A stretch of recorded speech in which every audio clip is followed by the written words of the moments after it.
الأسبوعين الأولى أخذوا منه عينة على الأردن إنه شكوا معاه مرض شلل الأطفال.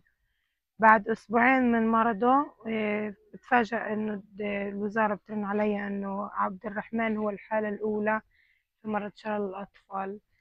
الخبر كان صعب كتير علينا وزعلنا على عبد الرحمن إنه فيش له علاجات هان. التطعيم بس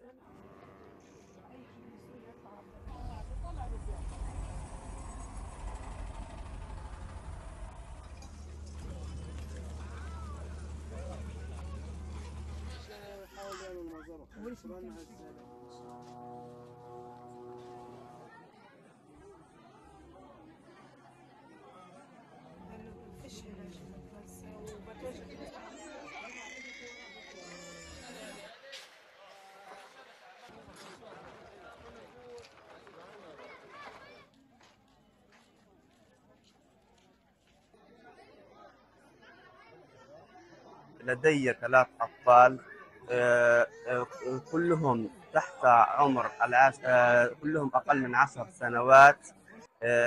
تم دخلنا إلى المؤسسة وأخذوا التطعيم بفضل الله، والحمد لله. نتمنى أن يكون هذا التطعيم وقاية لهم من باقي الأمراض.